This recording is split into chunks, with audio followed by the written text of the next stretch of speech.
The chauffeur was fired for theft, and the millionaire saw her watch. The same one he gave to his son before disappearing 21 years ago. Michael adjusted his tie nervously, glancing at the towering gates of the Reynolds estate. The grandeur of the property was intimidating, with its sprawling gardens and the stately mansion that seemed to stretch endlessly under the morning sun. It was his first day as Catherine Reynolds' personal chauffeur, and he was determined to make a good impression. The head housekeeper, a stern woman named Mrs. Whitmore, greeted him at the door. "You're late," she said curtly, even though Michael had arrived 15 minutes early, without waiting for his response. She handed him a neatly printed schedule. "Mrs. Reynolds values punctuality above all else. Do not forget that." Michael nodded, biting back a response. He followed Mrs. Whitmore to the garage, where a sleek black sedan gleamed under the fluorescent lights. "Here she is," she said, gesturing to the car. "Keep it spotless. And remember, Mrs. Reynolds doesn't tolerate carelessness." Michael nodded again, running his hand over the polished surface of the vehicle. "Understood," he replied, his tone respectful but firm. Moments later, Catherine Reynolds appeared at the top of the grand staircase. Even from a distance, her presence commanded attention. Elegantly dressed in a tailored cream suit, she radiated a quiet confidence. Her gray-streaked auburn hair was neatly pinned back, accentuating her sharp features and piercing green eyes. "Good morning, Mrs. Reynolds," Michael said, stepping forward to open the car door for her. She studied him for a moment before nodding slightly. "Good morning, Michael, is it?" "Yes, ma'am." "Well, Michael, let's see how well you handle the city's chaos. We have several appointments today." As they drove through the bustling streets, Catherine remained silent, her gaze fixed on the cityscape. Michael stole glances at her through the rearview mirror. Despite her composed exterior, there was a hint of melancholy in her expression, as if she carried the weight of a hidden sorrow. Their first stop was a high-end charity event at the city's art gallery.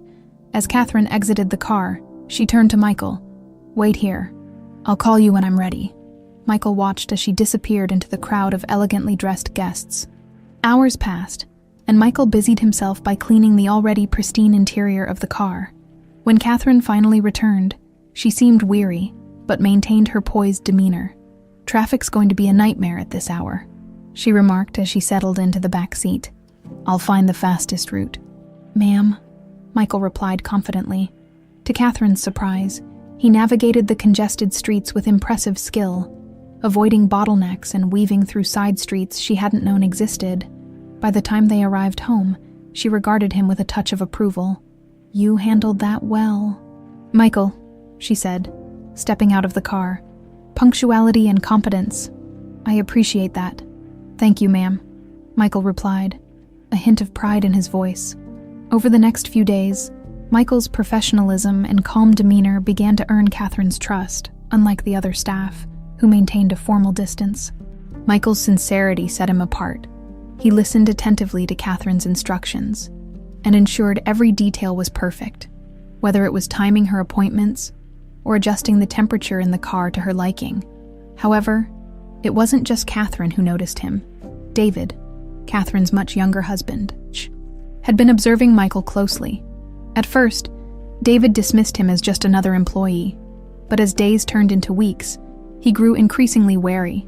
Catherine, who had always been reserved even with her staff, seemed unusually at ease in Michael's presence. One evening, as Michael waited outside the mansion after dropping Catherine off at an event, David approached him. "You're getting awfully comfortable here, aren't you?" David said, his tone laced with condescension. Michael looked up from polishing the car. "Just doing my job, sir," David smirked. "See that you remember your place?" Michael held his gaze, refusing to be intimidated. "Of course, sir." David walked away, but the tension lingered. Michael could sense that David wasn't the type to let things go easily.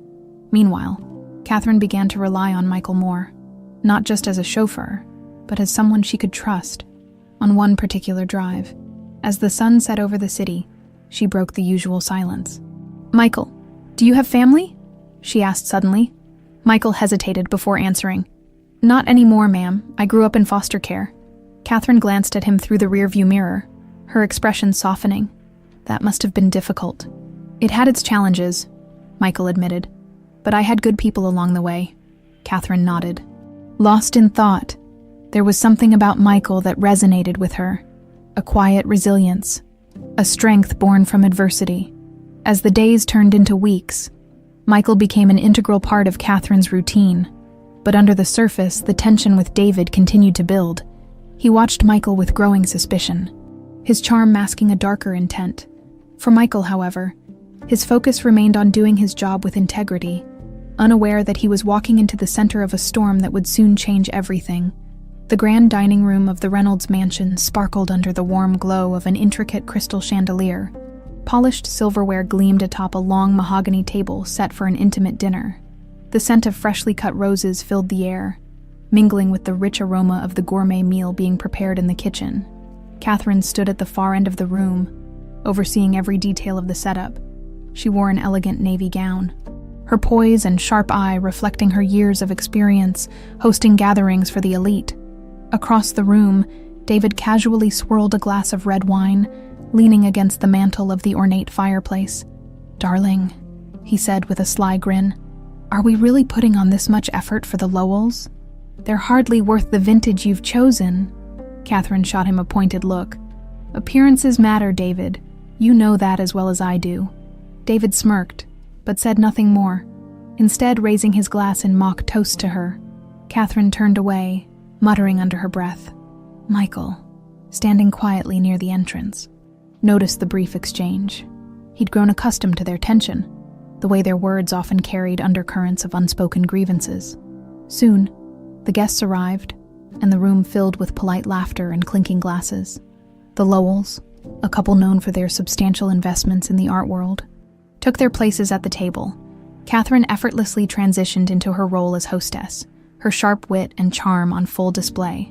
"Michael," she called softly from across the room, "could you bring the 2010 Bordeaux from the cellar, please?" "Yes, ma'am," Michael replied, slipping out of the room with practiced efficiency. As Michael descended into the cool, dimly lit cellar, he couldn't help but think about how Catherine transformed in the presence of guests. She was warm and engaging, a stark contrast to the quiet, contemplative woman he drove around during the day. It was as if she wore a mask, concealing the sorrow he glimpsed when she thought no one was watching. Returning with the bottle, Michael poured the wine with steady hands, listening to snippets of conversation as the guests discussed investments and travel plans. David, ever the charmer, leaned in close to Mrs. Lowell, his tone dripping with flattery. "Your recent acquisition from the Paris gallery is nothing short of genius," he said, his smile practiced and smooth. "Catherine and I were just discussing how your collection always sets the standard." Mrs. Lowell preened under the compliment, while Catherine's lips tightened into a thin line. She took a deliberate sip of her wine, her eyes flicking briefly to Michael, who stood unobtrusively by the doorway. Dinner progressed, and Michael remained in the background. Observing as the evening unfolded, he noticed the subtle ways David dominated the conversation, steering it toward his ventures and away from Catherine's achievements. Catherine, for her part, played along, though her smiles grew more forced as the night wore on. After dessert was served, the guests moved to the sitting room for brandy and cigars. Michael began clearing the table, his movements precise and efficient. As he reached for a silver tray, he overheard Catherine and David's voices drifting in from the adjacent room. "I saw the way you were fawning over Mrs. Lowell," Catherine said, her tone icy. "Oh, come now," David replied smoothly. "You know how these things work. A little charm goes a long way in securing future opportunities." "Opportunities for whom?" Catherine shot back, her voice rising slightly. "Because it certainly didn't feel like you were representing us." Michael paused, his hand hovering over the tray. He wasn't one to eavesdrop, but the tension between them was hard to ignore. "Don't be so dramatic, Catherine," David replied, his voice lowering into a warning tone. "It's unbecoming." There was a long silence before Catherine finally spoke again, her voice quieter but no less resolute. "Sometimes I wonder if I can even trust you." David laughed, though there was no humor in it. "Trust? That's rich, coming from you." Michael quickly resumed his task, not wanting to be caught in the middle of their exchange. By the time he finished clearing the table, the Lowells had departed, and the house had grown quiet. As Michael prepared to leave for the night, Catherine appeared at the door to the garage. She looked weary, the sparkle from earlier replaced by a shadow of exhaustion. "Thank you for tonight, Michael," she said softly. "You did well." "Of course, ma'am," he replied. "Let me know if there's anything else you need." Catherine hesitated, her gaze lingering on him for a moment longer than usual. "Good night, Michael." "Good night, ma'am." As she walked back toward the mansion, Michael couldn't shake the feeling that there was more to her weariness than just the demands of the evening. And though Catherine carried herself with grace, Michael could sense the cracks beneath her polished exterior. Meanwhile, in the study, David poured himself another glass of whiskey, his jaw tightening as he stared at the flames in the fireplace. His mind raced, fueled by a growing frustration toward Catherine and his mounting suspicion of Michael. "He's getting too comfortable," David muttered to himself, his eyes narrowing, with a smirk that hinted at darker intentions. He took a slow sip of his drink. For David, the wheels of a new plan were already in motion. The morning sun cast long shadows across the Reynolds estate as Michael polished the sleek black sedan in the garage. The rhythmic motion of the cloth against the car's surface allowed his mind to wander, replaying the events of the previous night. Catherine's exhaustion and David's veiled hostility lingered in his thoughts, unsettling him more than he cared to admit. Inside the mansion, David sat in his private office, a luxurious space lined with shelves of unread books and expensive trinkets. His polished exterior masked the storm brewing within. He stared at the security feed on his monitor, watching Michael work in the garage. "Too perfect," David muttered, tapping his fingers against the desk. "He's too perfect." His mind churned with suspicion. Michael's growing rapport with Catherine was a threat. Small now, but potentially disastrous. Catherine's wealth and influence were David's lifeline, and he wasn't about to let anyone jeopardize that. His lips curled into a cold smile as an idea began to take shape. By midday, Catherine had returned from a brief outing, her mood brighter than it had been the night before. Michael opened the car door for her as she stepped out, her hands full of shopping bags. "Thank you, Michael," she said warmly. "You're always so reliable." "Just doing my job, ma'am," Michael replied, his tone respectful but sincere, from the balcony above. David watched their interaction, his jaw tightening. He saw the way Catherine's shoulders relaxed in Michael's presence, the faint smile that lingered after she spoke to him. It was the kind of ease she rarely displayed around him anymore. Later that afternoon, David approached Catherine in the sunlit drawing room, where she was reviewing charity event plans. His tone was honeyed, but there was an edge to his words. "Catherine, darling, I've noticed you've been spending quite a bit of time with the help lately." She looked up, her expression unreadable. "If you're referring to Michael, he's been an excellent employee. He makes my life easier." David mused, feigning disinterest as he poured himself a glass of wine. "I just hope you're not mistaking professionalism for something more. You know how these people can be." Catherine's eyes narrowed. "What exactly are you implying, David?" "Nothing at all," he replied smoothly, taking a sip of his drink. "Just a thought." Catherine didn't respond, but the tension between them thickened. David left the room, satisfied that his words had planted a seed of doubt. He needed Catherine to start questioning Michael, just enough to make his next move effective. That evening, as Michael prepared to leave for the day, David intercepted him near the garage. "Michael," he said, his voice unusually affable. "A moment, if you don't mind." Michael turned, surprised by David's tone. "Of course, sir. What can I do for you?" David smiled, though it didn't reach his eyes. "I wanted to thank you for your hard work. Catherine seems to speak very highly of you." "Thank you, sir. I do my best." Good, David said, nodding. "That's what I like to hear." He clapped Michael on the shoulder, his grip lingering just long enough to feel menacing. "Keep up the good work, Michael. We wouldn't want any misunderstandings." Michael met his gaze evenly, sensing the hidden threat. "Understood, sir." As Michael drove home that night, unease gnawed at him. David's words replayed in his mind, their underlying hostility impossible to ignore. The next morning, as Michael arrived for work, Mrs. Whitmore intercepted him at the gate, her expression unusually grim. "Michael," she said, lowering her voice, "there's been a situation." "What kind of situation?" he asked, his stomach tightening. Mrs. Whitmore hesitated before leading him to the security office. Inside, a uniformed guard stood by a table where a small black velvet pouch rested. Mrs. Whitmore gestured to the pouch. "Open it," she instructed. Michael's hands felt heavy as he untied the pouch.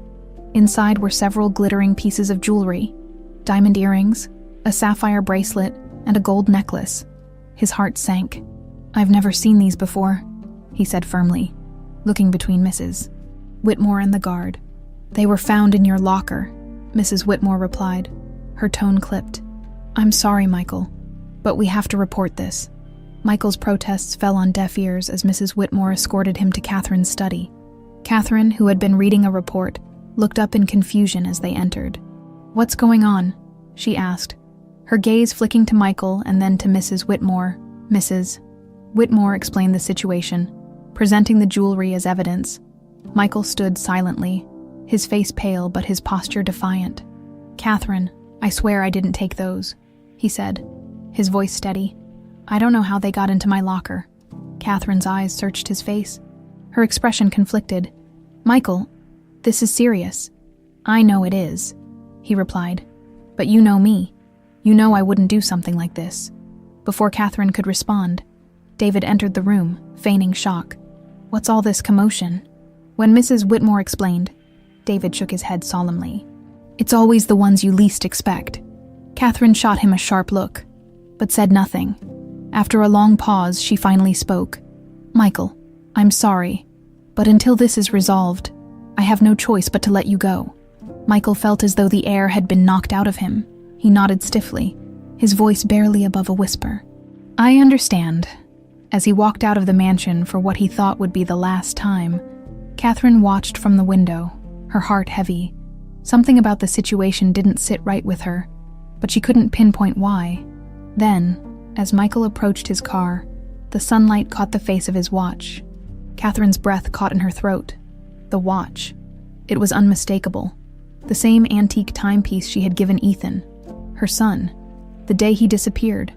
Catherine's heart raced as she watched Michael drive away from the mansion, the image of his watch etched in her mind.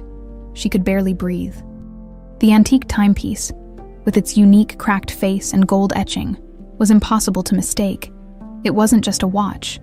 It was Ethan's watch, her son's, the son she had lost 21 years ago. For a moment, the room spun, and she clutched the edge of the windowsill to steady herself. The memory of that day came rushing back. Ethan running through the garden, laughing, the sun glinting off the watch she had given him.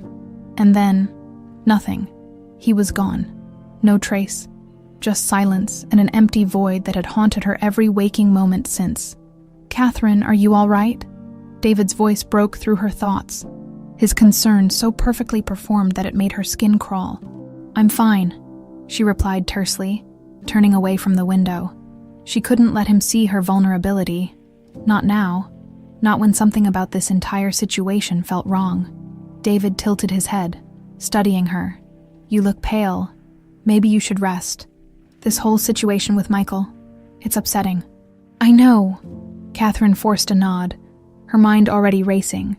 She needed answers, and she knew exactly where to start. Michael sat on the edge of his worn couch in his modest apartment, his hands clenched into fists. The accusation had hit him harder than he cared to admit. Being called a thief wasn't just humiliating. It was a direct attack on his integrity, something he prided himself on. His phone buzzed, pulling him out of his thoughts. It was an unknown number. Hesitating for a moment, he answered. "Michael, it's Catherine." Her voice came through, firm but tinged with urgency. "Mrs. Reynolds," he replied, surprised. He had expected her to cut all ties after the events of the day. "I need to see you," she said. "There are things we need to discuss. Important things." Michael hesitated, the sting of his dismissal still fresh. "I don't know if that's a good idea." "Michael, please," she insisted, her tone softening. "This isn't just about today, it's personal." The vulnerability in her voice caught him off guard. After a brief pause, he agreed, and they arranged to meet in a quiet cafe outside the city. When Michael arrived, Catherine was already seated at a corner table, her hands wrapped tightly around a cup of tea. She looked up as he approached, her expression a mixture of resolve and hesitation. "Thank you for coming," she said as he sat down. Michael nodded, unsure of what to say. He waited for her to continue. Catherine took a deep breath. That watch you're wearing, where did you get it?" Michael blinked, caught off guard by the question. "It was my adoptive mom," he clarified. "She gave it to me when I was a kid, said it was important."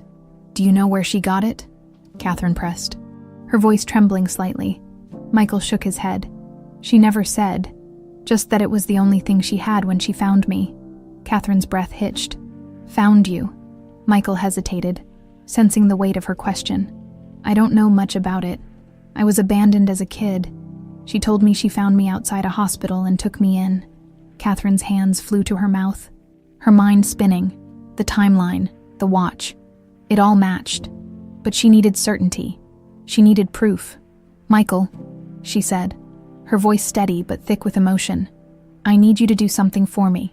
A DNA test." Michael froze, confusion flashing across his face.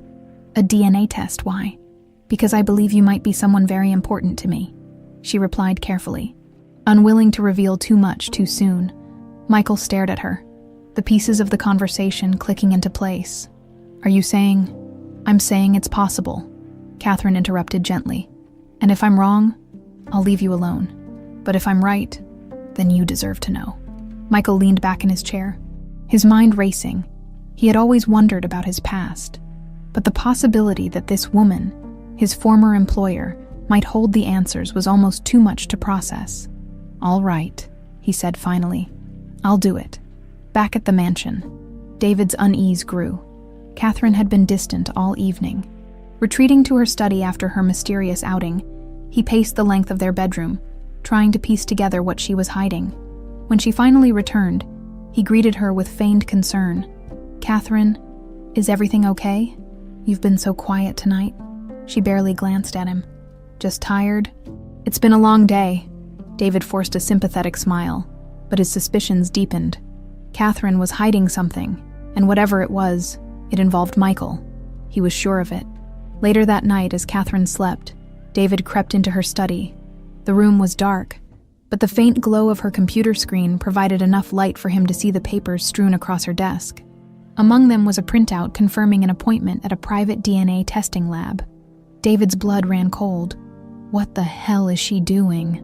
His eyes darted across the desk until they landed on a photograph tucked beneath the papers. A photo of Catherine with a young boy, no older than 8, wearing a familiar watch. David's jaw tightened as realization dawned. Ethan. The walls felt like they were closing in as David stood in the dim study. If Catherine was onto the truth, everything he had built, his life, his power, his access to her fortune, was at risk. He clenched his fists, a new plan forming in his mind. "I won't let this happen," he muttered to himself, his voice a low growl. "Not now, not ever." The following morning, Catherine awoke with a renewed sense of purpose. The realization that Michael might be Ethan had reignited a fire within her that she hadn't felt in decades. As she dressed, her mind raced through the possibilities. If the DNA test confirmed her suspicions, she would finally have closure. But that closure could shatter everything she thought she knew about the life she had built since her son's disappearance. Downstairs, David sat at the breakfast table, his usual smirk plastered across his face. He watched Catherine enter, a glint of calculation in his eyes. "Good morning, darling," he said smoothly, sipping his coffee. "You seem energized today." Catherine gave him a curt nod. "Just trying to stay focused." David raised an eyebrow but said nothing more. His suspicions about her activities only deepened as she avoided his gaze and left the room quickly, claiming she had errands to run. Meanwhile, Michael prepared himself for the meeting at the DNA testing lab. Despite agreeing to the test, doubt and unease lingered. The idea that his past could be tied to someone like Catherine Reynolds felt surreal. Growing up in foster care, he had learned not to dwell on questions about his origins. It only led to more pain. Yet, now that the opportunity to uncover the truth was within reach, he couldn't help but hope. The lab was a sterile, clinical space, its white walls devoid of personality. Catherine arrived first, clutching the file containing her medical records. She paced the waiting room, her heels clicking against the tile floor. When Michael entered, she stopped abruptly, her nerves momentarily forgotten. "Michael," she greeted, her voice steadier than she felt. "Thank you for coming." He nodded, his expression serious. Let's get this done." The process was straightforward. A swab from the inside of the cheek, a few signatures, and assurances from the technician that results would be ready in a matter of days. As they left the lab together, an awkward silence hung between them. Finally, Michael broke it. "If this comes back the way you think it will, what happens next?" Catherine hesitated, her eyes softening as she looked at him. "We'll figure it out together." Michael nodded, but his guarded expression remained. He wasn't ready to let himself believe in the possibility of a family. Not yet. Back at the mansion, David's unease had grown into outright paranoia. He couldn't ignore the signs. Catherine's secrecy, her sudden absences, the appointment at the lab. He needed to act, and he needed to act fast. Sitting in his office, he picked up his phone and made a call. "It's me," he said in a low voice. "I need you to dig into someone for me, Michael. No last name. Works as a chauffeur. I want everything you can find." He hung up, his mind racing. If Michael truly was Ethan, David knew the fallout would be catastrophic. Not just for his marriage, but for his entire existence. The fortune he had spent years securing would be at risk, and Catherine would never forgive him if she uncovered the truth about his involvement in Ethan's disappearance. The next 2 days were a blur for Catherine. She threw herself into work and charitable activities, trying to distract herself from the agonizing weight, but every quiet moment was filled with memories of Ethan. His laugh, his mischievous grin, the way he would hold her hand as they walked through the garden. When the email from the lab finally arrived, her heart pounded in her chest. She sat at her desk, her hands trembling as she opened the document. The words blurred together for a moment, her eyes scanning frantically until they landed on the result. 99.9% probability of a parent-child relationship. Tears streamed down her face as relief and heartbreak collided. It was him. Michael was Ethan. That evening, Catherine invited Michael to the mansion, insisting they talk in private. When he arrived, she led him to the study, her demeanor calm, but her emotions barely contained. "I got the results," she said, her voice wavering. Michael's jaw tightened. "And..." She handed him the printed document. He read it slowly, his eyes widening as the truth sank in. "You're my..." he began, his voice breaking. "Yes," Catherine said, stepping closer. "I'm your mother." The room fell silent as Michael processed the revelation. He felt a whirlwind of emotions. Shock, anger, disbelief, and beneath it all, a fragile sense of connection he hadn't felt in years. "I don't know what to say," he admitted finally. "You don't have to say anything right now," Catherine replied gently. "But I need you to know that I never stopped looking for you." "I never stopped hoping." Michael nodded, his walls beginning to crumble. "I don't remember much. Just bits and pieces, but that watch. It's the only thing I ever had that felt important." Catherine reached for his hand, her voice breaking. "That watch was a gift from your father. It was meant to keep you connected to us." And it did. Unbeknownst to them, David stood outside the study, his ear pressed to the door. He had suspected the truth, but hearing it confirmed filled him with dread. Panic coursed through him as he realized his time was running out. Catherine would eventually piece everything together. His lies, his manipulation, and the role he had played in Ethan's disappearance. As Catherine and Michael embraced, David slipped away, his mind racing. He couldn't allow the truth to destroy everything he had built. He needed a new plan, something drastic. Catherine could barely focus on anything else after the revelation. Her mind was consumed by a mixture of joy and pain. Michael, Ethan, was alive, here, in front of her. But the circumstances of his disappearance loomed like a dark shadow. She had spent 2 decades mourning, clinging to fragments of hope, and now she was determined to uncover the truth. Michael, however, was more guarded. The revelation that Catherine was his mother had opened a wound he wasn't sure he could close. For years, he had accepted that he was abandoned, a child nobody wanted. Now, everything he thought he knew about himself was in question. "I'm sorry if this feels overwhelming," Catherine said softly as they sat in the study. "I can't imagine what you must be thinking." Michael nodded, his hands clasped tightly in his lap. "It's a lot to process," he admitted. "I don't know where to start." "You don't have to decide anything right now," Catherine assured him. "But I need you to know that I'll do whatever it takes to make this right." Michael met her gaze. the sincerity in her eyes undeniable. "I want to know what happened," he said finally. "Why was I left behind? Why didn't you find me sooner?" Catherine's expression darkened. "I don't have all the answers yet, but I promise you I will find them. Someone took you from me, Ethan, and I will find out who." Michael flinched slightly at the name. Ethan. It felt foreign, as though it belonged to someone else. But he didn't correct her. Part of him wanted to reclaim it, to understand the life he had lost. David, meanwhile, was spiraling. Alone in his office, he poured himself another glass of whiskey, his hand shaking slightly. Catherine's words echoed in his mind. "Someone took you from me." The walls of his carefully constructed life were beginning to crumble, and he knew it was only a matter of time before Catherine's investigation led back to him. He had underestimated her resolve, assuming that the years of grief would leave her too weary to pursue the truth. Now, her determination was a direct threat to his survival. David picked up his phone and dialed a number. "I need an update," he said sharply. "What do you have on Michael?" The voice on the other end hesitated. "Not much, sir. He's clean. No criminal record, no debts, just a regular guy." David cursed under his breath. "That's not good enough. Keep digging. There has to be something." "Yes, sir," the voice replied before the line went dead. David leaned back in his chair, staring at the ceiling. He needed a new plan, one that would neutralize Michael and keep Catherine from uncovering the full extent of his betrayal. Catherine didn't waste time. The next morning, she contacted a private investigator she had worked with years ago during her initial search for Ethan.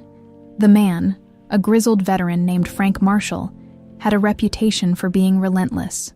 "I need your help again, Frank," Catherine said as they sat in her study. Frank leaned forward, his sharp eyes scanning her face. "It's been a long time, Catherine. What's changed?" "I found him," she said, her voice trembling. "My son, Ethan." Frank's eyebrows shot up. "You're sure?" She handed him the DNA results. "There's no doubt, but I need to know what happened to him. Why he disappeared. Who was responsible?"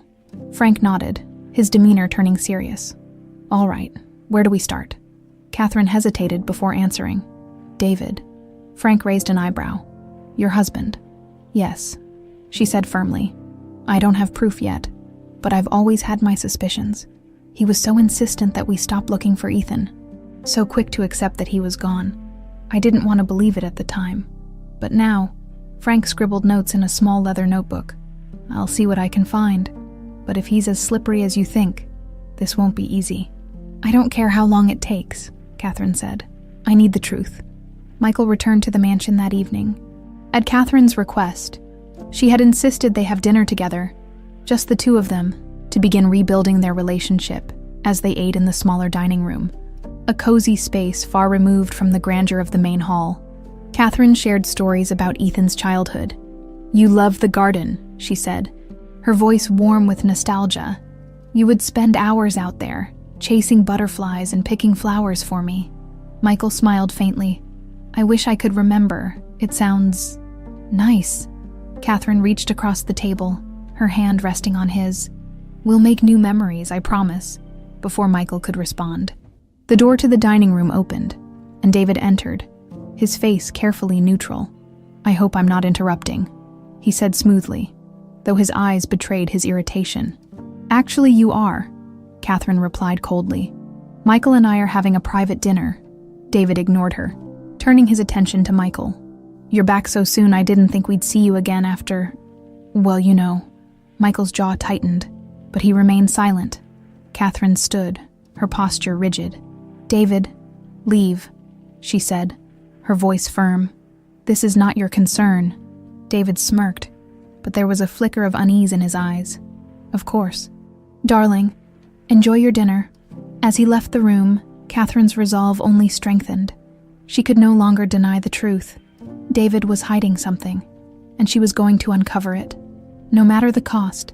Catherine sat in her study long after Michael had left, staring at the DNA results. The paper in her hands was proof of a miracle she had stopped believing in years ago. But alongside the joy of finding Ethan, now Michael, came a growing unease. The puzzle pieces of his disappearance didn't fit together neatly, and one central figure loomed large in her suspicions. David, her husband, had been in her life when Ethan vanished. At the time, David had been charming, attentive, and eager to step into the role of a supportive partner during her grief. But now, with the clarity that distance and time offered, she began to remember the cracks in his facade, his insistence on ending searches, the way he comforted her but never seemed genuinely devastated. Those memories gnawed at her. The next morning, Frank Marshall called with his first report. Catherine listened intently as his gruff voice came through the speakerphone. "I did some digging into David's movements back then," Frank said. "There's not much. He was careful. But I found something interesting right around the time Ethan disappeared. David withdrew a large sum of cash. No clear reason why. Catherine's grip on the phone tightened. And it gets murkier. He was in contact with someone named James Bell, a name that doesn't show up in any of his official dealings. I'm looking into who Bell is, but it's taking time." Catherine leaned back in her chair, her mind spinning. "Frank, keep digging. Whatever it takes." "Will do," Frank replied. "But Catherine, you need to prepare yourself. If David's involved, this could get ugly." Catherine swallowed hard. "I'm ready for the truth, no matter what it is." Michael, meanwhile, struggled with the weight of the revelation. His entire life had been upended in the span of a few days. Though Catherine had shown him nothing but kindness, he found it difficult to reconcile the idea of her as his mother. His memories were fragmented, flashes of laughter and safety that felt more like dreams than reality. He spent his free time at his modest apartment, poring over old keepsakes his adoptive mother had left behind. Among the faded photos and trinkets, the watch stood out, a constant reminder of the connection he now shared with Catherine. He couldn't deny the pull he felt toward her, but a part of him remained wary. Trust didn't come easily after a lifetime of learning to fend for himself. At the mansion, David was growing increasingly anxious. He had always prided himself on his ability to stay one step ahead, but Catherine's renewed focus on Ethan's disappearance had thrown him off balance. Her distant demeanor and private meetings were signs he couldn't ignore. Late one night, he slipped into Catherine's study. The room smelled faintly of lavender and paper, and the dim glow of the desk lamp cast long shadows.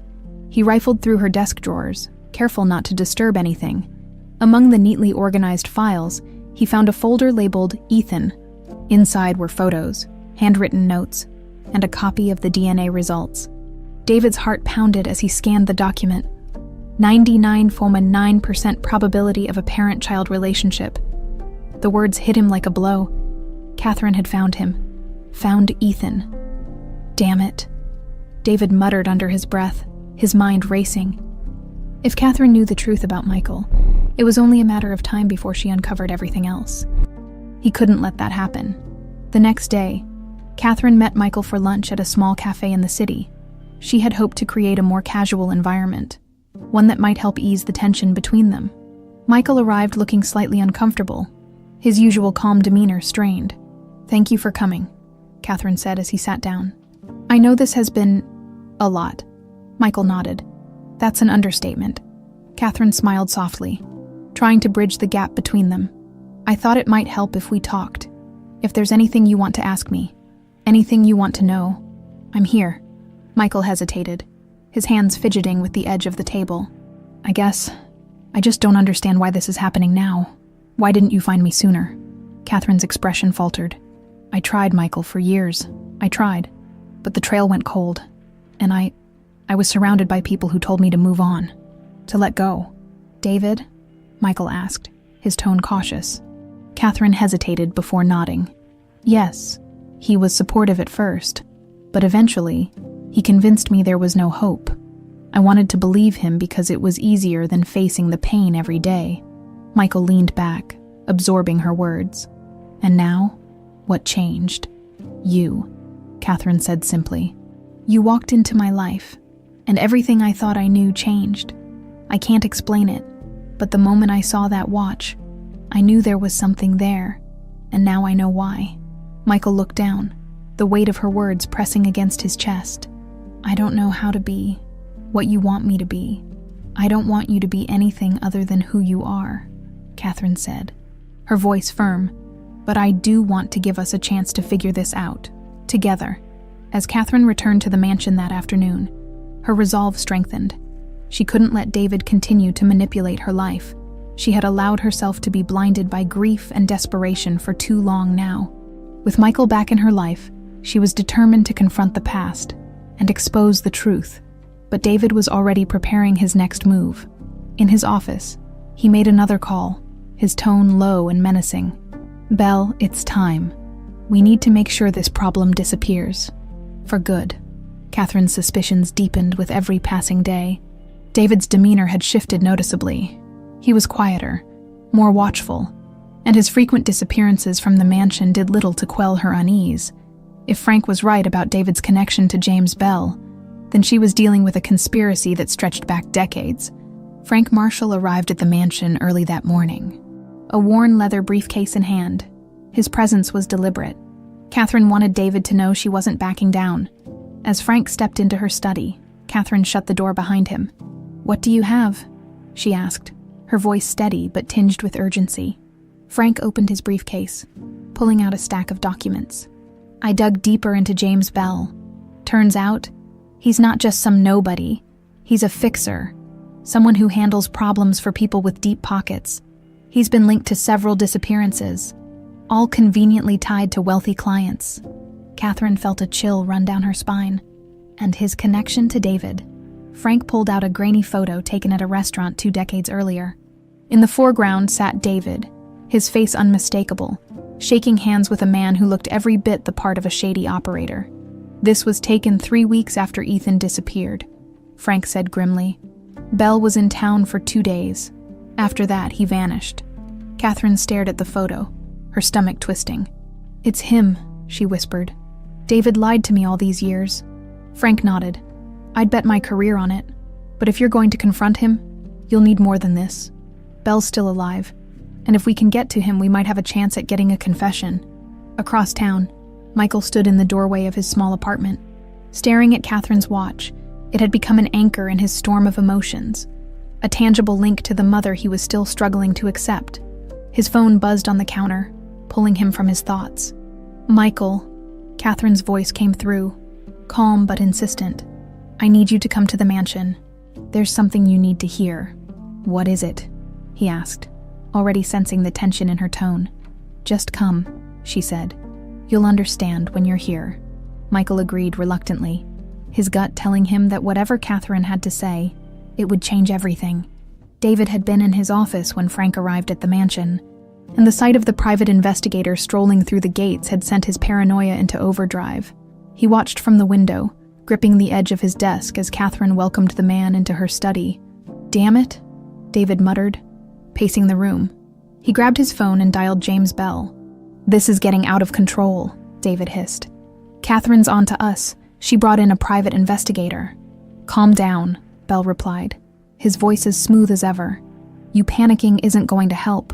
You don't understand. She's not going to stop." "Then we make sure she doesn't have the chance to dig any deeper," Bell said, his tone darkening. "You've got one shot at this, David. Do it right." David hung up, his chest heaving. If Catherine found out the truth, it would destroy him. He needed to act now. Michael arrived at the mansion later that afternoon, greeted by a visibly tense Catherine. She led him into her study. Where Frank was waiting, Michael raised an eyebrow at the stranger but said nothing as Catherine closed the door. "Michael, this is Frank Marshall," Catherine began. "He's a private investigator I've been working with." Michael nodded cautiously. "Okay, and what does that have to do with me?" Frank leaned forward, resting his hands on the desk. "It's not just about you, son. It's about what happened to you." Michael frowned, his arms crossing defensively. "What are you talking about?" Catherine took a deep breath. "Michael, I think David had something to do with your disappearance. Frank's found evidence linking him to a man named James Bell, someone who specializes in making people disappear." Michael's eyes widened, disbelief flashing across his face. "David, your husband, why would he—" "For my money," Catherine interrupted, her voice trembling. "It was always about the money. David married me for my fortune, and with Ethan out of the picture, he knew he would gain more control." Michael stared at her, his jaw tightening. "And you're only figuring this out now." "I was blinded by grief," Catherine admitted, her voice breaking. "I wanted so badly to believe that Ethan was gone because of some accident. Not because someone I trusted could do this. Michael turned away, pacing the room as he processed the revelation. So, what now? What are you going to do? Frank spoke up. We need to find Bell.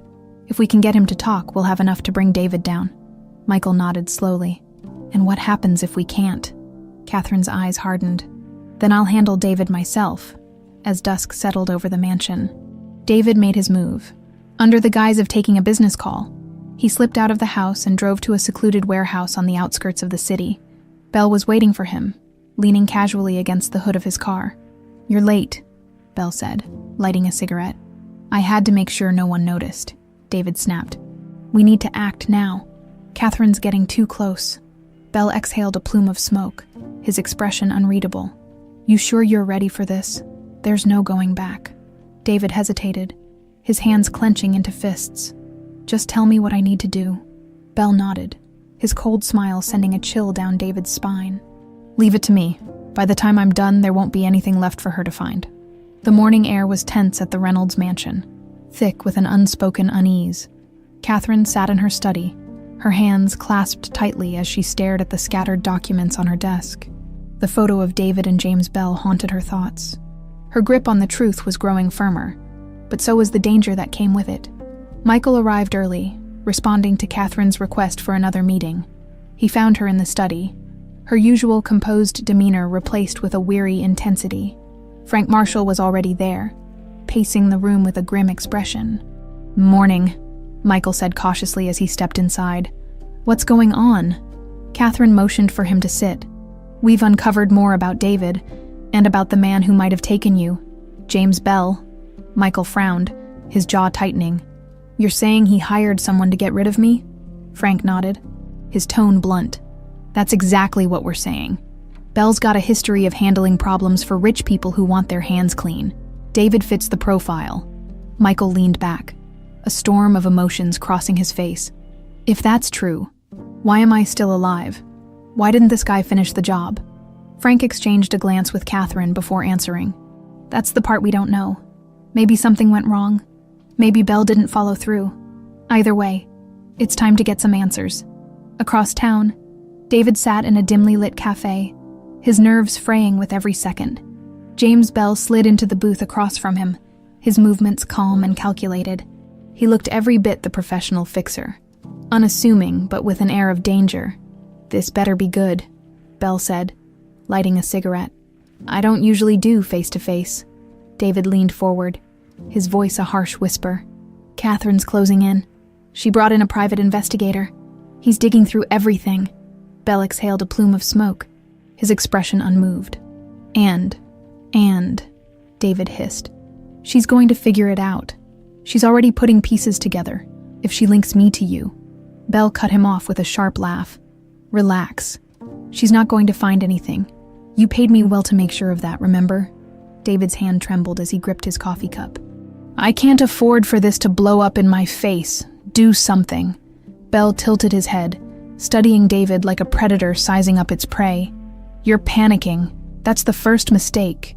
If you want me to clean this up, it's going to cost extra. David's face twisted in frustration. Fine, just handle it. Bell's cold smile returned. Consider it done. Back at the mansion, Catherine worked with Frank to finalize their next steps. She had instructed him to focus all his efforts on tracking down Bell and gathering enough evidence to confront David. But as the hours passed, a gnawing sense of dread settled over her. She knew David too well. He wouldn't go down without a fight. That evening, Catherine and Michael shared dinner in the smaller dining room. It had become their safe space, far from the grandeur of the main halls where David's presence loomed like a dark cloud. You've been quiet, Catherine said gently, watching Michael push his food around his plate. Michael sighed, setting his fork down. It's hard to process all these years, I thought. I was abandoned. But now, knowing someone took me, someone who wanted me gone, it's a lot. Catherine reached across the table, her hand resting lightly on his. I can't change what happened, Michael, but I swear to you, I will make this right. Before Michael could respond, the door opened and David stepped inside. His sudden appearance sent a ripple of tension through the room. Am I interrupting? David asked, his tone overly casual. Yes, Catherine said curtly, her eyes narrowing. What do you need? David smiled thinly, ignoring her hostility. I was just wondering why our dear Michael seems to be spending so much time here. You're not still upset about the whole misunderstanding with the jewelry, are you? Michael's eyes flashed with anger, but Catherine spoke before he could. This isn't your concern, David. Please leave. David raised his hands in mock surrender. Of course. Enjoy your dinner. As he left, Catherine's resolve hardened. She couldn't let David continue to manipulate her life. It was time to take control. Later that night, David slipped into the garage where Michael's car was parked. He moved quickly, his hands steady as he planted a small device under the dashboard. Satisfied, he stepped back, his face a mask of cold determination. The next morning, Michael prepared to leave the mansion after another tense meeting with Catherine. As he started his car, a strange sound caught his attention. A faint, rhythmic beeping. He froze, his instincts kicking in. Something wasn't right. He stepped out of the car and crouched down, searching for the source of the noise. His heart nearly stopped when he spotted the small device attached to the undercarriage. It was a tracker. Michael straightened, his mind racing. Someone was watching him, but who and why? Without hesitation, he removed the device and slipped it into his pocket. He needed to figure out who was behind it, and fast. That evening, Catherine called Frank with an update. David's up to something, she said, her voice firm. I can feel it. Frank's voice was calm but serious. I've got a lead on Belle. I'll follow up tomorrow. In the meantime, watch your back. I always do, Catherine replied. But as she hung up, she couldn't shake the feeling that the storm was closing in, and they were running out of time. The following morning dawned gray and ominous, the heavy clouds mirroring Catherine's mood. She sat at the head of the dining table, her coffee untouched, staring out the large windows overlooking the estate. Frank's progress on James Bell was promising, but the pressure of waiting for answers was taking its toll. David entered the room, as polished as ever in his tailored suit. His charm, usually a weapon of disarming ease, only grated on Catherine now. You look troubled, he said, sitting across from her. Everything all right? Catherine barely glanced at him. Just thinking. Care to share? David's tone was light, but his eyes betrayed his curiosity. I'd rather not, Catherine replied curtly, her tone making it clear the conversation was over. David smirked faintly, but inside, his nerves were fraying. Catherine's distance was a sign that she was piecing things together. He needed to act quickly. Across town, Frank Marshall parked outside a modest suburban home. He had finally tracked down James Bell, whose low profile was carefully maintained but not impenetrable. Armed with years of experience and a knack for reading people, Frank approached the door. Bell answered after several knocks, his eyes narrowing at the sight of Frank. Who the hell are you? Frank Marshall, he said, holding up a badge. Private investigator, I'd like to talk. Bell chuckled dryly. I don't do interviews. This one might be worth your time, Frank replied smoothly. It's about Catherine Reynolds, and the boy you helped disappear 21 years ago. Bell stiffened, his easy demeanor vanishing. I don't know what you're talking about. Sure you don't, Frank said, stepping closer. But if I start digging deeper, I'm bound to find someone who does. Or maybe I just go to the authorities. Bell hesitated, his eyes darting to the street. Fine, 5 minutes. Frank followed him inside, his senses on high alert. Bell sat on a worn couch, his movements tense. You worked for David Reynolds, Frank began, skipping the pleasantries. He hired you to get rid of Ethan Reynolds. What happened? Bell's jaw tightened. I don't work for free. If you want answers, you're going to have to pay. Frank smirked. I think you're in enough trouble as it is. If you cooperate, maybe I don't bring this to the police. Bell cursed under his breath, his shoulders slumping slightly. Fine, yes. I worked for David. He said the kid was in the way. Told me to make it look like an accident. And, Frank pressed, I couldn't go through with it, Bell admitted, his voice low. I left the boy outside a hospital. Figured someone would find him. He'd live, and I'd still get paid. Frank's eyes narrowed. Did David know you didn't finish the job? Bell nodded reluctantly. I told him. He wasn't happy, but he paid me off to keep my mouth shut. Frank leaned back, his mind racing. You realize you just confessed to kidnapping, right? Bell shrugged. Statute of limitations, Frank smirked. Not on crimes involving kids. Bell's face paled. What do you want from me? Testify, Frank said. We need to bring David down. Bell hesitated, then nodded. Fine, but if he finds out, I'm dead. Leave that to me, Frank said, standing. Stay close. I'll be in touch. At the mansion, Catherine and Michael sat in the study, their conversation strained. Michael had told her about the tracker he found on his car, and the implications were impossible to ignore. He's trying to keep tabs on me, Michael said, pacing the room. Why, what's his endgame? Catherine shook her head, her heart sinking. David's always been calculating, but this is something else. The door burst open suddenly, and David strode in, his expression a perfect blend of anger and feigned confusion. What's this about you accusing me of planting a tracker on your car? David demanded, his gaze locked on Michael. Michael stiffened, his fists clenching. How would you know about that unless it was you? David scoffed. Don't flatter yourself, Catherine told me. Catherine stood, her voice firm. I didn't tell you anything, David. The tension in the room was electric, and for the first time, David's composure cracked. His smile faltered, replaced by a flicker of panic. Are you accusing me of something, Catherine? He asked, his voice colder now. I don't need to accuse you of anything, Catherine said, her eyes blazing. The truth is coming, David, and when it does, you'll answer for everything, David sneered, his mask of charm completely gone. You think you're so clever, but you don't know what you're dealing with. Neither do you, Catherine replied, her voice calm but unyielding. This is over, David, you just don't realize it yet. David stormed out, slamming the door behind him. Catherine sank back into her chair, her hands trembling. Michael stepped closer, his expression a mixture of anger and concern. Are you okay? He asked.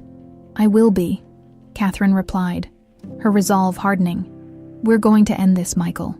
Together. That night, David made one last desperate call to Bell. We have a problem, he growled. Catherine knows everything. Fix it. Bell hesitated on the other end, his earlier conversation with Frank replaying in his mind. I'm out, David. This is too hot. You don't get to walk away, David shouted. Watch me, Bell replied coldly. Ending the call, David threw the phone against the wall, his world unraveling around him. He knew his options were running out, and he was willing to do whatever it took to protect himself. The morning after David's outburst, Catherine was already in her study, flipping through the mountain of evidence Frank had provided. Each piece painted a darker picture of David's deceit and betrayal. The photo of him and James Bell was damning, but the revelation that Bell had abandoned Ethan at a hospital added a layer of anguish Catherine wasn't prepared for. She couldn't stop imagining her little boy, scared and alone, waiting for someone to rescue him. Her thoughts were interrupted by a knock at the door. Come in, she called, her voice tight. Michael entered, his expression serious. Frank just called. He says he has something important. Catherine nodded, her heart racing. Let's not waste any time. At Frank's small office in the city, Catherine and Michael sat across from the investigator, who looked more determined than ever. He placed a recorder on the desk between them, pressing play without a word. James Bell's gravelly voice crackled through the speaker. David Reynolds hired me to get rid of Ethan. Said the kid was in his way and that it needed to look like an accident. Catherine's breath hitched as the recording continued. I couldn't do it, Bell confessed. Left the boy at a hospital instead. Figured he'd be better off. David wasn't happy, but he paid me to keep quiet. Frank paused the recording, his gaze fixed on Catherine. This is enough to bring David down. With Bell willing to testify, there's no way he can worm his way out of this. Catherine leaned back, her emotions a whirlwind of relief and fury. What happens now? We go to the authorities, Frank said firmly. But you need to be ready. David's not going to take this lying down. Catherine nodded, her resolve hardening. I've been ready for 21 years. That afternoon, back at the mansion, David paced his office, the walls closing in on him. He had spent years crafting a perfect facade, but it was slipping away faster than he could control. The failed call to Bell the previous night had been a clear message. He was on his own. He poured himself a drink, the whiskey doing little to calm his nerves. His mind raced with desperate plans, each more reckless than the last. He needed leverage, something to turn the tables on Catherine and keep himself in the clear. Catherine and Michael returned to the mansion as dusk settled, their nerves frayed but their determination unwavering. Frank had advised them to stay alert. David would inevitably sense the walls closing in, and he was bound to lash out. Michael followed Catherine into the study, where they sat in tense silence. Finally, Michael spoke. "How do you want to do this?" he asked, his voice low. "We confront him," Catherine said firmly. "But not until the authorities are ready to act. Frank's handling that." Michael nodded, his jaw tightening. "And if David tries something before then?" Catherine looked him in the eye, her voice steady. "Then we're ready." Unbeknownst to them, David was already making his move, slipping out of the mansion under the cover of darkness. He drove to a nearby storage unit he had rented under a false name. Inside, he rummaged through a collection of old files and documents, his hands trembling. He found what he was looking for, a stack of forged financial documents implicating Catherine in illegal dealings. The papers were fabricated years ago as a contingency plan, a way to shift blame if his schemes ever came to light. Now, they were his last hope. "If she wants a war," he muttered to himself, "I'll give her one." The next morning, Catherine woke to find a courier envelope waiting on the doorstep. She opened it cautiously, her heart sinking as she read the contents. The forged documents painted her as the mastermind behind fraudulent financial schemes. Complete with fake signatures and detailed accounts, Michael entered the room, alarmed by her pale expression. "What is it?" She handed him the papers, her voice trembling. "David's trying to frame me." Michael's eyes narrowed as he scanned the documents. "He's desperate. These are too clean, too perfect. No one's going to believe this." "It doesn't matter if they're believable," Catherine said, her voice steadier now. "He's buying himself time. He knows we're close." Michael set the papers down, his jaw clenched. "Then we don't give him that time. We need to finish this." Later that day, Frank called with an update. "I've spoken to the DA," he said. "They're willing to move forward, but we need to catch David in the act. If he's desperate, he's bound to make a mistake." Catherine exhaled slowly, her mind already racing with possibilities. "What do you need from me?" "Keep him close," Frank replied. "Let him think he still has the upper hand. The more confident he feels, the more likely he is to slip." Catherine nodded, her resolve firm. "Consider it done." That evening, Catherine hosted a dinner, inviting several close associates and friends, including Michael, who remained by her side. David, unaware of the trap being set, played his part flawlessly, charming the guests with his wit and charisma. But beneath the surface, the tension was palpable. Catherine watched him carefully, noting every movement, every glance. She could see the cracks forming in his veneer, the nervous energy, the slightly too wide smile as the evening wore on. Catherine leaned in close to Michael. "It's almost time," she whispered. Michael nodded, his eyes locked on David. "Let's end this."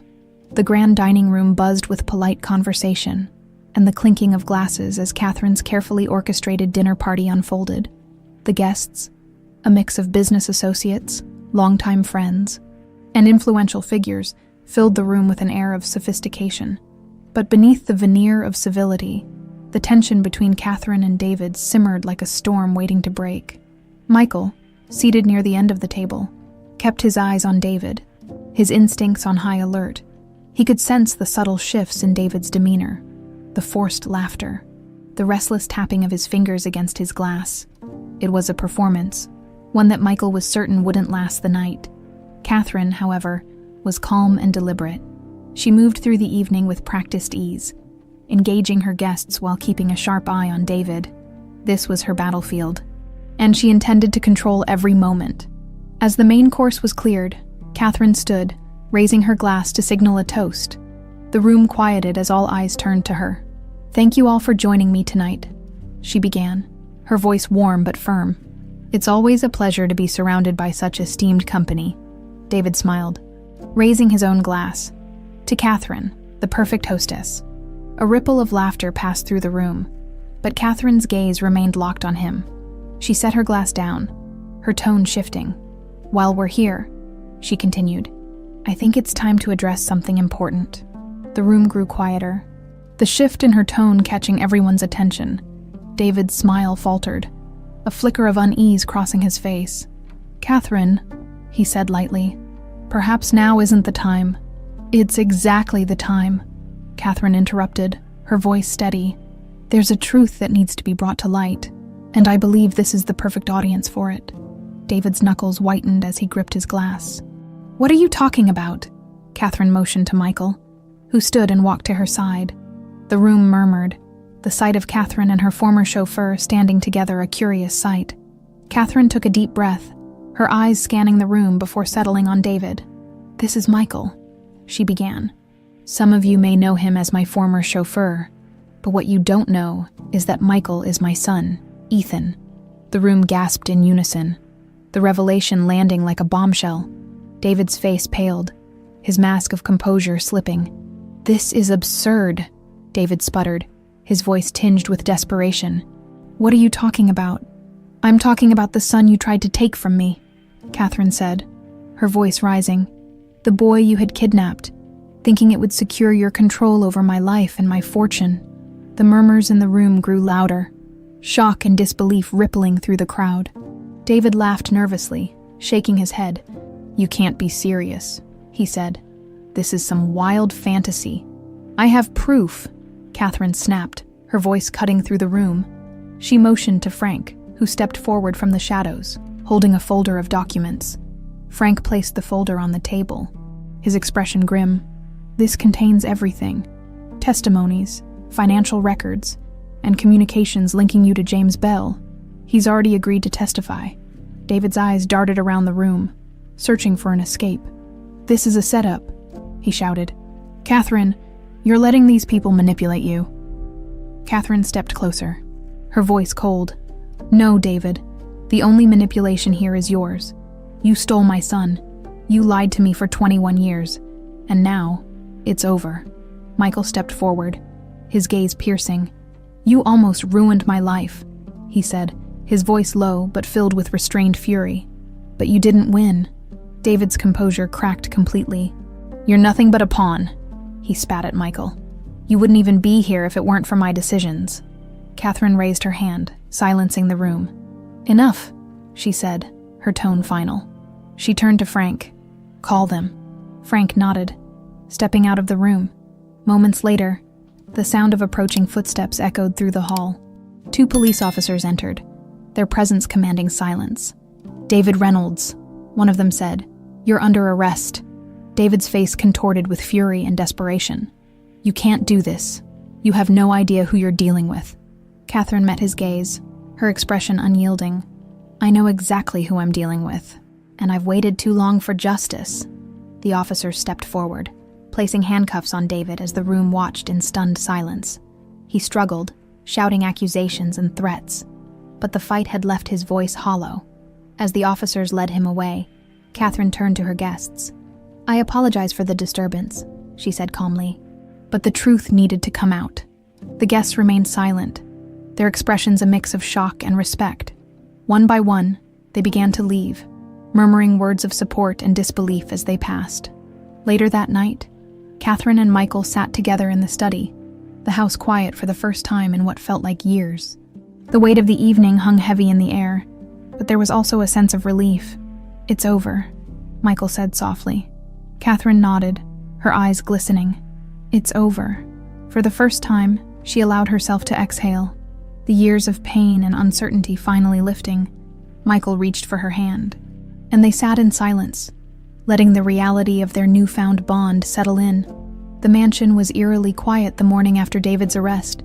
The echoes of the previous night's confrontation still lingered in Catherine's mind, replaying like a broken record. She sat in her study, the morning light filtering through the curtains, illuminating the scattered documents on her desk. Despite the victory, a deep ache settled in her chest. 21 years, years stolen from her and Ethan, could never be reclaimed. Michael found her there, staring blankly at the papers. He hesitated at the door, unsure whether to interrupt her solitude. Finally, he spoke. "Good morning." Catherine looked up, forcing a faint smile. "Good morning." He stepped inside, hands in his pockets. "How are you holding up?" "I'm not sure yet," she admitted. "I thought I'd feel lighter, but the weight of everything is still here." Michael nodded, understanding her unspoken words. "It's not easy to move past something like this." Catherine motioned for him to sit across from her. "How about you? How are you feeling?" Michael shrugged, his expression conflicted. "I don't know. I've spent most of my life not knowing where I came from, who I was, and now I have answers, but it's a lot to take in." Catherine reached across the desk, her hand covering his. "We'll figure it out, together." Michael gave her a small nod, but the uncertainty in his eyes lingered. Later that day, Catherine ventured into the garden, seeking solace in the familiar surroundings. The roses Ethan had loved as a child were still there, their vibrant colors a stark contrast to the gray clouds looming overhead. She trailed her fingers over the petals, memories flooding her mind. She could almost hear his laughter, see his small hands clutching a bouquet he'd picked for her. The weight of the lost years pressed down on her, threatening to overwhelm her composure. Frank's voice broke through her thoughts. "I thought I might find you out here." She turned, offering him a faint smile. "You've always known where to look." Frank approached, his expression gentle. "How are you holding up?"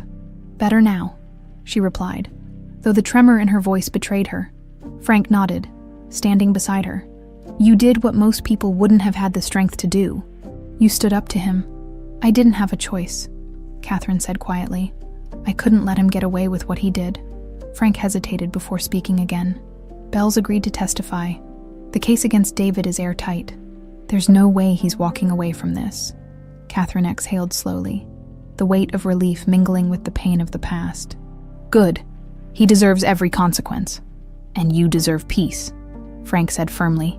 Catherine smiled faintly. "I'm working on it." Michael spent the afternoon in his apartment, sorting through the few belongings he had left from his adoptive mother. Among the items was a faded photograph of the two of them, smiling in front of a small house. She had been his rock, the one constant in a life full of uncertainty. But now, a new reality was unfolding. A mother he had never known, but who had never stopped searching for him. He felt torn, caught between the past he had accepted and the future he was still learning to trust. A knock at the door pulled him from his thoughts. When he opened it, Catherine stood there, holding a small box. "I hope I'm not interrupting," she said. Michael stepped aside, motioning for her to come in. "Not at all. What's that?" Catherine set the box on the small table in his living room. "I thought you might want these. They're some of your things from when you were a child." Michael stared at the box, hesitant to open it. "You kept them." "Of course," Catherine said softly. "I couldn't bring myself to let them go." Michael lifted the lid, his breath catching as he sifted through the contents. A small toy truck, a stuffed animal missing one button eye, and a handful of crayon drawings stared back at him. His fingers brushed against a framed photo of himself as a young boy, grinning beside Catherine. "That was the last picture we took together," Catherine said, her voice trembling. "It was your 8th birthday." Michael swallowed hard, his emotions threatening to spill over. "I don't remember much, but I think I remember this." Catherine smiled through her tears. "I hope we can make new memories, ones we won't have to recover in fragments." Michael nodded, his voice barely above a whisper. "Me too." That evening, Catherine returned to the mansion, leaving Michael with the box of memories. She settled into her study, her thoughts drifting to the years ahead. For the first time in decades, there was a glimmer of hope, a chance to rebuild what had been lost. But as she stared at the empty chair across from her desk, the weight of David's betrayal resurfaced. His actions had stolen so much from her, from them, and the scars would take time to heal. As the house grew quiet, Catherine made a silent vow. She would not let the pain of the past define their future. They had a second chance, and she intended to make every moment count. The days following David's arrest were filled with a quiet, yet heavy sense of transition. The Reynolds mansion, once a place of power, plays, and secrets, now carried the promise of healing. Catherine focused on restoring a sense of normalcy. Though the emptiness left by David's absence lingered like a shadow, the house felt quieter without his dominating presence. But that quiet brought space for something new. Reconnection. Michael arrived at the mansion mid-morning, parking his car in the expansive driveway. He hesitated before stepping out, the sheer size and grandeur of the place still overwhelming him. He had spent so much of his life in modest surroundings that the vast halls and perfectly manicured lawns felt foreign, almost intimidating. Catherine greeted him at the door, her smile warm and genuine. "Come in," she said, stepping aside. "I have something I'd like to show you." Michael followed her into the library, a space he hadn't seen before. The room was lined with towering bookshelves, their contents meticulously organized. A large desk sat by the window, sunlight streaming onto its polished surface.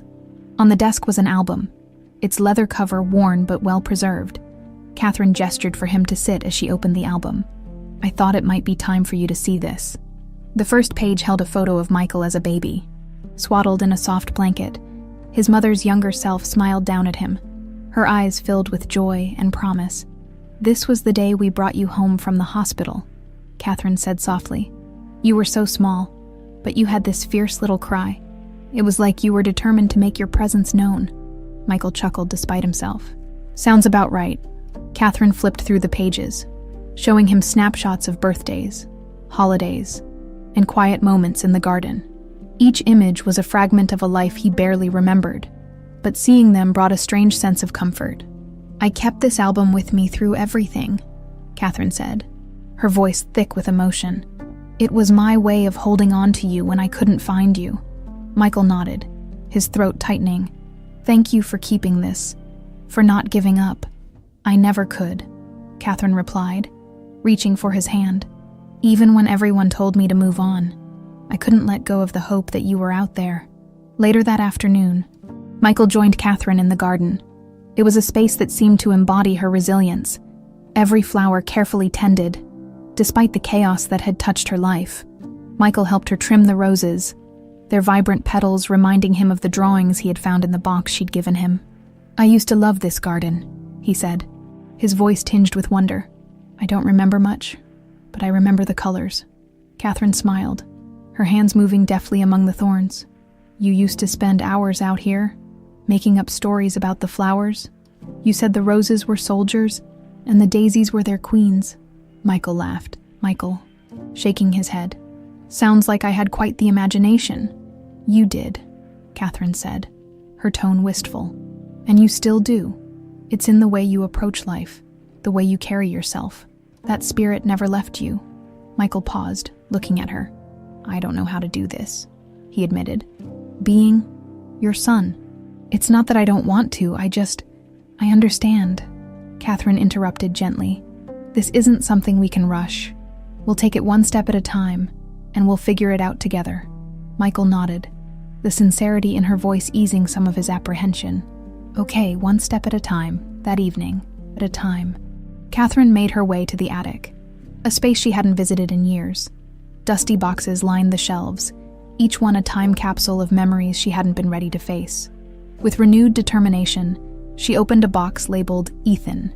Inside were more of his belongings: school projects, tiny shoes, a tattered baseball glove. Each item told a story, and Catherine couldn't help but feel a pang of regret for the years lost. But as she sifted through the items, she also felt hope. These memories, once painful reminders, now felt like seeds of something new. The next day, Catherine and Michael decided to visit the hospital where Belle had abandoned him. It was a small facility on the outskirts of the city, its modest exterior a stark contrast to the opulence of the mansion. Michael hadn't been back since he was a child, but he felt it was important to confront this part of his past. As they walked through the quiet halls, Michael couldn't help but feel a strange sense of familiarity. They spoke with the hospital administrator, who provided access to old records. Together, they found the entry. An unnamed boy, approximately 8 years old, left at the entrance by an anonymous source. Catherine read the file, her hands trembling. "This is where you were," she whispered. "This is where they left you."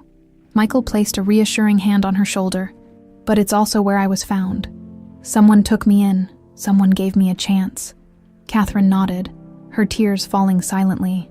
"And now, I'm bringing you home." That evening, they returned to the mansion.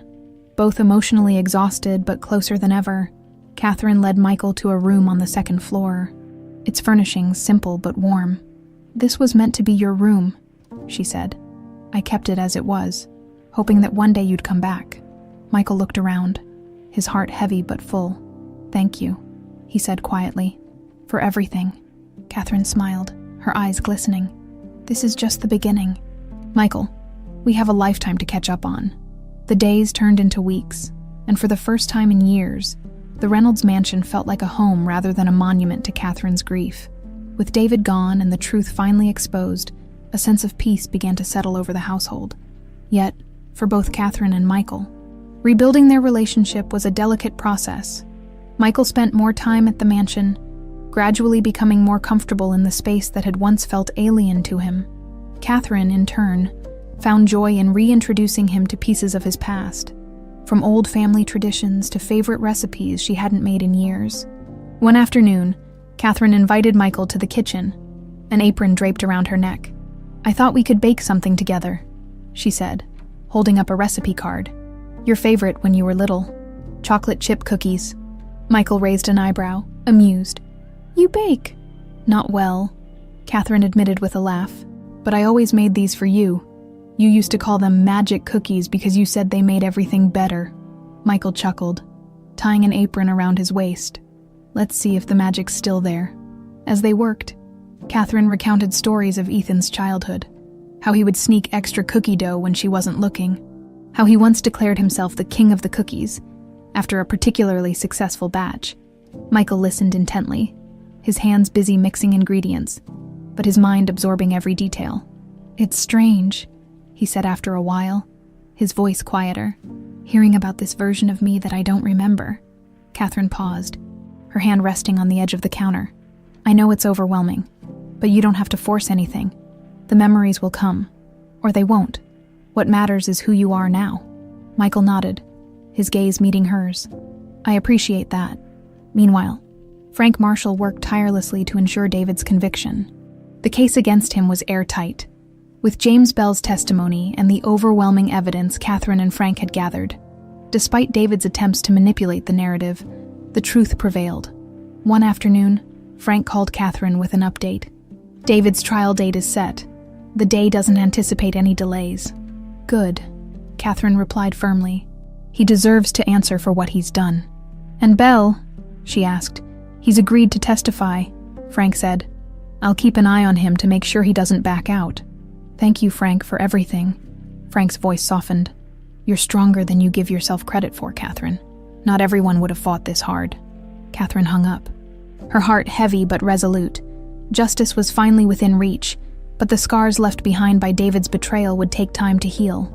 That evening, Catherine and Michael sat in the living room, a fire crackling in the hearth. Michael held a glass of wine, his fingers tracing the rim as he stared into the flames. I've been thinking, he said, breaking the silence, about everything. About him. Catherine didn't need to ask who he meant. What about him? I spent years being angry at the people who abandoned me, Michael admitted. And now I know it wasn't you, but it's hard not to feel cheated, like he stole so much time from us. Catherine reached over, placing her hand on his. He did, but we can't let that anger define us. We have the time now, Michael. We have each other. Michael nodded, his gaze softening. You're right. I just need to figure out how to let it go. We'll do it together, Catherine said. One day at a time, in the days leading up to David's trial. Catherine prepared herself for the confrontation. She knew seeing him again would be difficult, but she refused to let him intimidate her. Michael, too, insisted on attending, determined to face the man who had tried to erase him. The trial was held in a packed courtroom, the media frenzy surrounding the case adding an extra layer of tension. Catherine and Michael sat side by side, their presence a quiet but powerful statement. David, seated at the defense table, looked smaller than Catherine remembered. His once polished demeanor had been replaced with a haggard, desperate air. He avoided their gaze, but Catherine felt no satisfaction in his downfall, only a grim sense of closure. James Bell's testimony was the final blow. His recounting of David's orders and his own role in Ethan's disappearance left no room for doubt.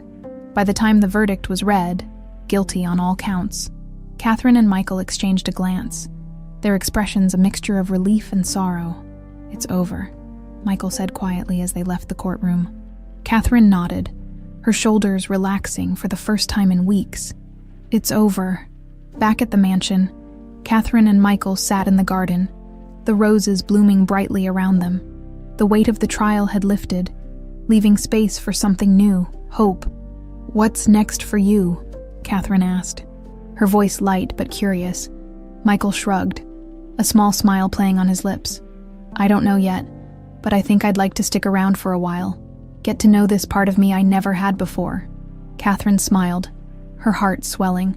"I'd like that, more than you know." As they sat together, the sun dipping below the horizon, Catherine felt something she hadn't felt in years. Peace. The wounds of the past would never fully heal, but with Michael by her side, she knew they could build something stronger. Together, the Reynolds mansion, once shrouded in shadows of secrets and grief, now stood as a beacon of resilience and hope. The scent of fresh flowers filled the air, carried by a gentle breeze through the open windows. Catherine had spent the morning tending to the garden, her hands busy with the soil, her heart lighter than it had been in years. Inside, Michael stood in the kitchen, staring at a mug of coffee that had gone cold in his hands. His thoughts were a swirl of reflection and anticipation. The trial was over. David was gone. And for the first time in his life, he felt like he had a place where he truly belonged. Catherine entered, brushing dirt from her hands. She smiled when she saw him, her expression warm and inviting. "You've been quiet," she said, joining him at the table. "What's on your mind?" Michael hesitated before answering. "I've been thinking about the future, about what's next for me." Catherine nodded, her eyes searching his face. "And I don't want to leave," he said simply. "I feel like I've spent so much of my life running, from my past, from myself, but now I want to stay here with you." Catherine's eyes glistened with tears, but her smile was radiant. "You have no idea how much that means to me, Michael, or how much I've wished for this moment." Michael smiled back, a sense of calm settling over him. "I want to make up for lost time. Not just with you, but with myself. I've been trying to figure out who I am for so long. Maybe being here will help me do that." Catherine reached across the table, taking his hand. "You don't have to do it alone. We'll figure it out together." Over the next few weeks, the mansion transformed into a space of joy and renewal. Catherine and Michael worked side by side to breathe new life into the house. They repainted rooms, restored old furniture, and filled the halls with laughter and music. One afternoon, Catherine led Michael to a small locked room on the 3rd floor. She unlocked the door and stepped inside, revealing a space filled with canvases, easels, and jars of paint. "This was my studio," she said, her voice tinged with nostalgia. "I used to paint all the time, but after Ethan disappeared, I couldn't bring myself to come back here." Michael stepped inside, his eyes scanning the vibrant paintings that lined the walls. "These are incredible," he said, his voice filled with awe. Catherine smiled faintly. "Thank you. I'd like to start painting again. Maybe it's time to bring some color back into my life." "I think that's a great idea," Michael said. "And maybe I can help. I used to sketch a bit when I was younger." Catherine's smile widened. "I'd love that." One evening, as the sun dipped below the horizon, Catherine and Michael sat together on the back patio, watching the sky turn shades of orange and pink. They shared stories, Catherine of Ethan's childhood, and Michael of his years growing up in foster care and the life he had built as an adult. "Do you ever wonder what life would have been like if none of this had happened?" Michael asked, his gaze fixed on the horizon. "Every day," Catherine admitted. "But I've realized that wondering won't change anything. All we can do is move forward." Michael nodded, her words settling deeply in his heart. "I think I'm starting to understand that." Catherine reached over, resting her hand on his. "We can't change the past, Michael, but we have the present, and we have each other. That's enough for me." The following weekend, Catherine hosted a small gathering at the mansion, a celebration of new beginnings. Close friends and family filled the garden, the air buzzing with warmth and laughter. Catherine introduced Michael as her son, the words carrying a weight of pride and love. Throughout the evening, Michael found himself surrounded by people who embraced him with open arms. For the first time, he felt like he was truly part of something good and lasting. As the night wound down, Catherine and Michael stood side by side, watching their guests mingle under the twinkling lights strung across the garden. "This feels right," Michael said quietly. "It does," Catherine agreed, her voice filled with contentment. Michael turned to her, a small smile playing on his lips. "Thank you for everything." Catherine looked at him, her heart full. "I should be thanking you. You've given me back something I thought I'd lost forever." They stood in silence for a moment, the weight of their journey settling into a place of peace. As the weeks turned into months, the bond between Catherine and Michael grew stronger. They navigated the challenges of their new relationship with patience and grace, leaning on each other for support and strength. For Michael, the mansion became more than a home. It became a symbol of resilience and hope. For Catherine, it was a testament to the power of love and the strength of a mother's determination. Together, they began to create a life filled with meaning and joy, proving that even in the face of unimaginable loss, there was always the possibility of a new beginning.